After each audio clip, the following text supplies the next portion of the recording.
All right, we got the water turned off. We're just going to take off this temporary cap, put on the water thing we built.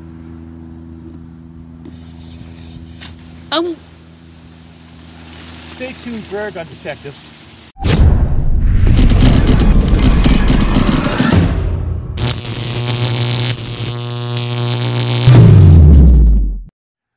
Welcome to another episode of Airgun Detectives. I'm your host, JC, and our Rare and Unusual series is continuing. And what do we have today? We have our Gletcher TT 1941. TT 1941. And we'll get into the details in that in a second, but if you hadn't already, do me a huge favor. Hit that subscribe button down in the corner. It doesn't cost you anything. It's absolutely free. Also, if you have an opportunity, check out my website, www.airgundetectives.com. On that site, got various t-shirts, I got hats, I got my Generation 2 bipods. Don't forget about the Gammo trigger screws. You guys have a Gammo brake barrel with a Saturn cat trigger. I got the perfect setup for you.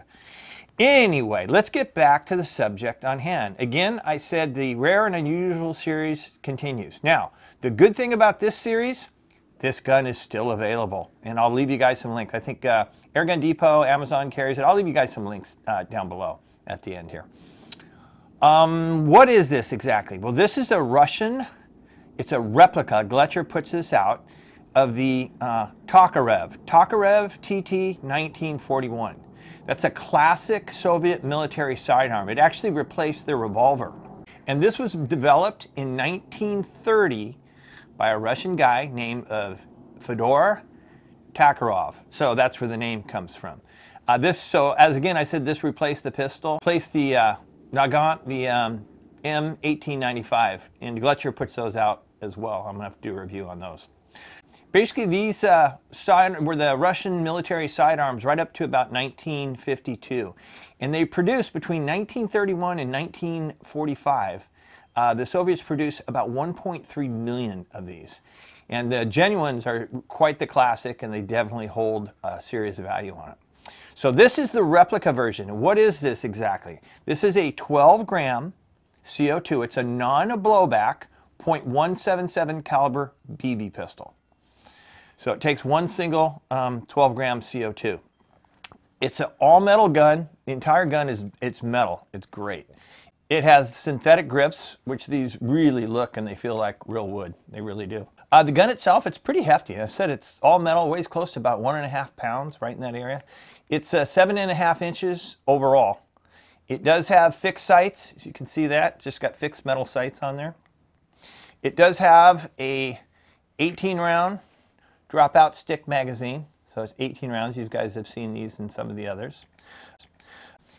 It holds, as said before, one 12-gram CO2 right in here. Typical, you load the CO2, comes with a small little Allen wrench, you tighten it up, pierce the CO2, and you're good to go. Like I said, these wood grips are really nice. They're not wood, they're obviously synthetic, but they look real. But anyway, what are they claiming performance-wise out of this? They claim this will get about 394 feet per second. We're going to test it. It's a little chilly day here, so a little wind too. But we'll go out and test it. We'll show you the performance, and then we'll come back and talk about it. By the way, the slide does move on this gun, as you can see, and it will lock back. And then with the slide release, it will lock forward. But again, it's a non-blowback. But if let's just say you wanted to put it in single action, you can pull the slide back to do that, and then hit the slide release right here. So pretty cool. Anyway, but let's go out and look at the performance of this gun, and then we'll come back and talk about it. So stay tuned for the next segment. All right, let's test our 1941 over the Crony. 5 shots averaged out. We're just using a basic 5.1 zinc BB. This is not the best CO2 weather. I'm going to tell you guys that up front. It's in the 50s, it's really windy, it's cool, and CO2 depends on ambient temperature. But let's see how well we do. Just shoot 5 shots. All right, shot number 1, 427. Shot number 2, 422. Gotta like the trigger on this. Shot number 3. Man, it is windy. Shot number 3, 425. You know, this is not doing bad for this colder weather. It really isn't. Okay, shot number 4, 424, and one more shot.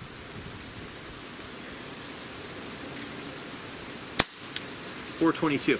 Wow, that actually did really well. I mean, we're well over 400 feet per second in this cool weather. I can only imagine, you know, summertime or warmer weather, you're going to be hitting that 450, 460 mark. So, pretty impressive. All right, let's move on to the next segment. All right, let's test out the TT 1941 for a little accuracy here. We're going to use the same zinc BBs that we did in the chrono test. We're our usual distance. We're our 10 meters, roughly 12 yards. Go ahead and check that out real quick. You can see there, we got our 8-inch splatterburst targets, which I like. They really highlight the impact points. Makes it easy for you guys to see it on camera, and it makes these tired old eyes be able to see it as well. So what we're going to do, we're going to shoot 5 shots. We're going to go for grouping. We'll just see how well we do here. I think I'll do single action because I'm going to try to get the best accuracy here. And we'll go from there. All right, shot number 1.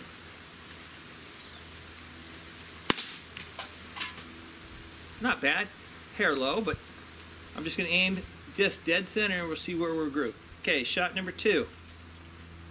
It's more like it. Shot number 3. Okay, I'm liking this so far. Shot number 4.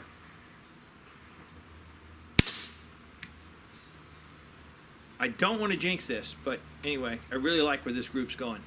Okay, one more shot. Shot number 5. Now that is a heck of a group. I have to tell you. So far I've been pretty impressed with this. I have to tell you. But look at that group. All right then, let's move on to the next segment. Okay, let's test out our TT 1941 as far as pull weight goes on these triggers. I really like this double action trigger. It's really smooth. But let's just see what type of weight.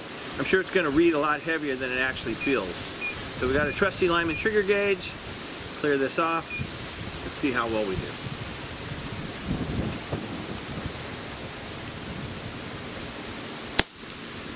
Okay, it shows 6 pounds 11 ounces. 6 pounds 11 ounces. Let's do it in single action. See if that makes much of a difference. Clear that out. Okay.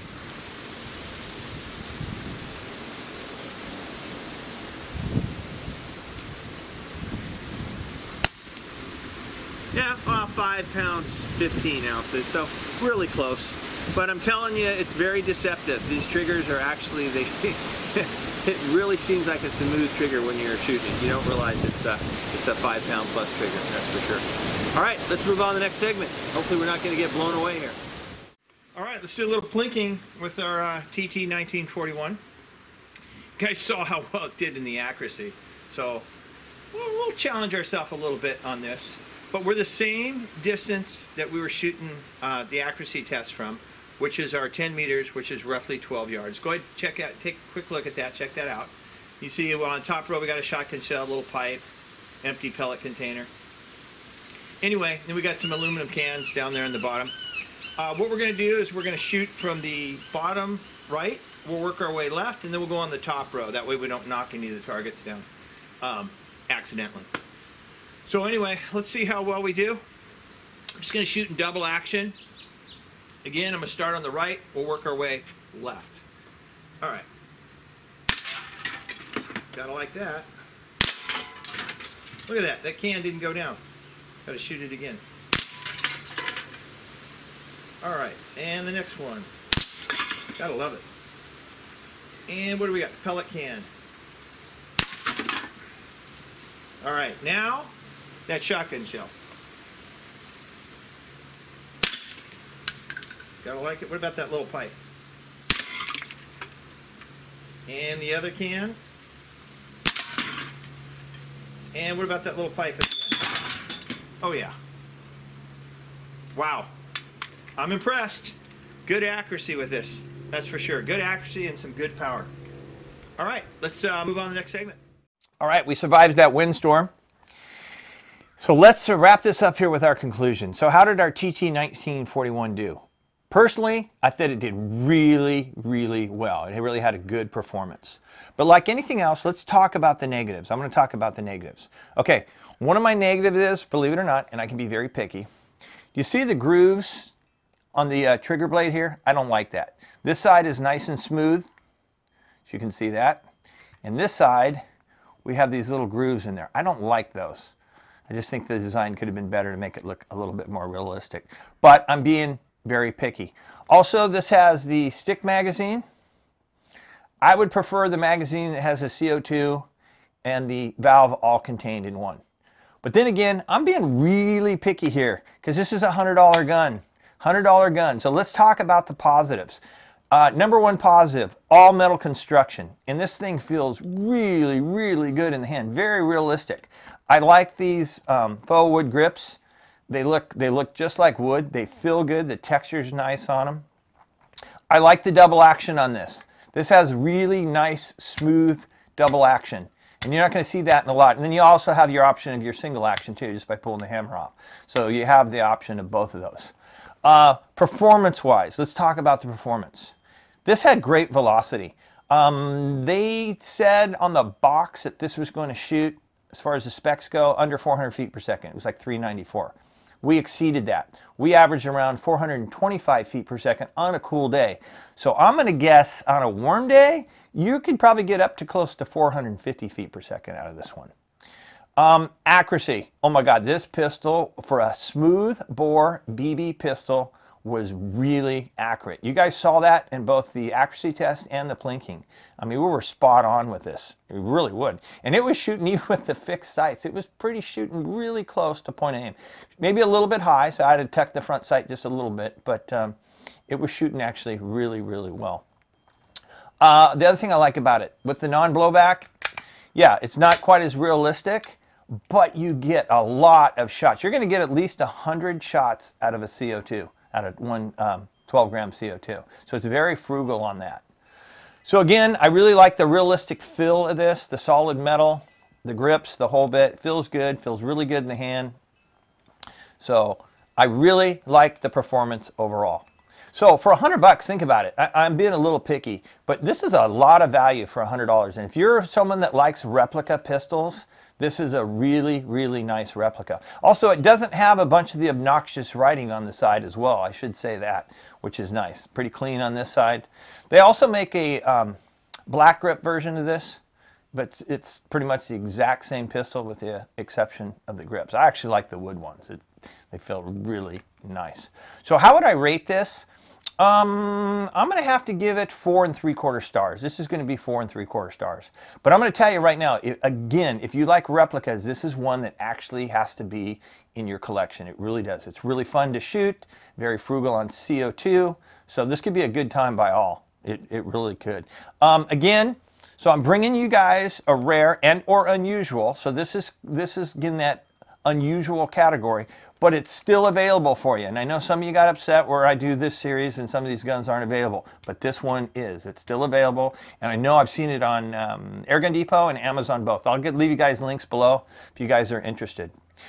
So anyway, our rare and unusual series is going to continue. That's once a month. I'm going to do one of these videos. It's going to have a rare and or unusual air gun. Whether it's still available or not just depends on the gun, but some will be, some will not.